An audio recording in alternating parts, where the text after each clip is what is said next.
Can't say that I disagree with Michael here. It sounds to me like EA is unwilling to disclose specific data on the relationship between purchased card packs and items obtained because they know that the data could be used to deduce how EA goes about implementing loot boxes, and in turn, this might result in people finding out how insidious and manipulative they really are, giving consumers and government officials even more ammo to pursue potential legal action against them. They are fine with giving you a tour of the house, but the closet with all the skeletons in them, that's off limits. EA finally concluded by stating that they'll strive towards improving responses to requests involving data disclosure in the future, stating, quote, "We take our responsibility to protect players' data privacy very seriously, and it is absolutely our intent to provide choice and control over their information. EA takes great care to respond to data access requests like these in a timely manner and consistent with each player's requests." Oh boy, there's that word, choice. Anytime EA uses that word, you should be on high alert. Anyway, EA continued. Also, in full disclosure, we're working on the responses that players will see to GDPR requests like this. The quotes below are from some of our legal language, and obviously not all that helpful to a lot of players. Going forward, players requesting info will see a response that is clearer. Now, I'm sure there will be a wide variety of opinions regarding Michael's habits, with some arguing that Michael should be held responsible for how he handles his own finances. But if you ask me, this ordeal goes to show that there are just people out there who cannot help compulsively spending money in certain activities. Yes, I get that on some level people should be responsible for their own actions, that they can make their own choices. But understand that addiction is both psychological and chemical. Some people are by nature wired in such a way that they cannot help themselves without some kind of intervention. And in the midst of compulsive behavior, they tend to be unaware of how far off they've gone into the deep end. That's where companies like EA find their opportunities. They go out of their way to prey on the compulsive, on those who are prone to falling for their predatory monetization schemes and their glorified gambling mechanisms, on those who are wired to unwittingly become addicted. EA knows exactly what they're doing too. On Reddit, Michael noted that there was a section in the documents he received where he was classified as a, quote, spender. Internally, EA literally categorizes people to distinguish the whales from the rest, and who knows what they do with that information.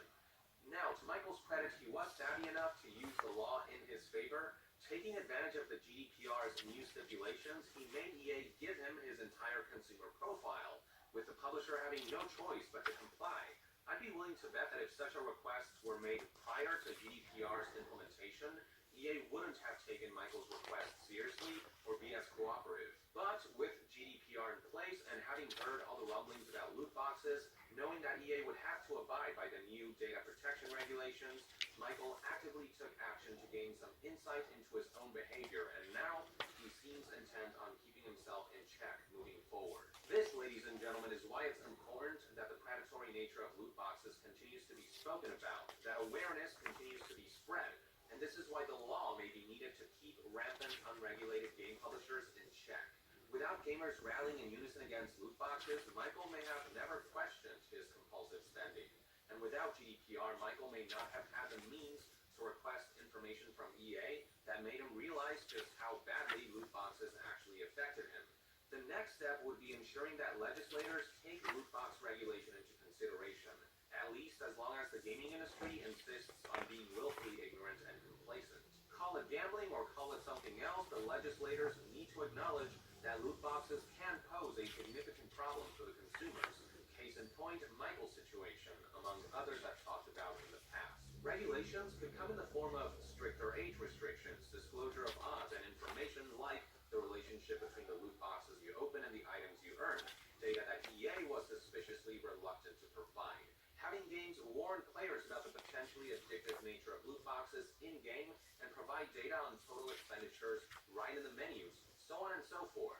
After all, the issue right now is that unlike just about everything potentially harmful out there, loot boxes have no system in place. It's a free-for-all that anyone can take advantage of to their liking. Casinos have a system. There are guidelines owners have to follow. There are licenses that need to be obtained.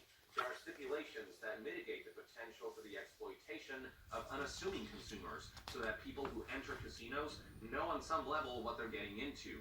There is nothing of the sort for loot boxes, and in turn, people like Michael compulsively spend a crazy amount of money on opening digital packs, unaware of how deeply his finances were being affected. It's almost like this autopilot mode that people get into when these kinds of mechanisms hook the user, which is exactly what greedy game publishers are counting on. Now, Michael, being better off financially than most people, didn't suffer terribly from this ordeal.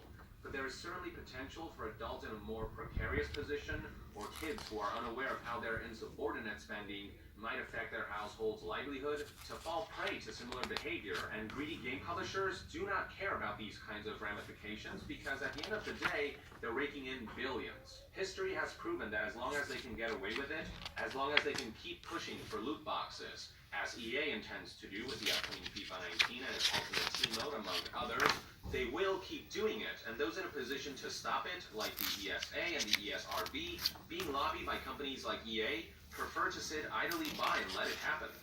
Anyway, let this be yet another cautionary tale about the potential harm that loot boxes can cause, about EA's conniving, underhanded ways, and about staying on your toes when it comes to spending money on microtransactions. Just as importantly as calling out greedy game companies is to strive to control yourself, to avoid reinforcing their methods by giving in to their chance-based monetization schemes, and to be responsible about your finances. But again, some people just compulsively, by nature, cannot help themselves. Publishers like EA know it, and they couldn't give a flying fuck as long as they remain legally unopposed, and as long as their pockets continue to be filled like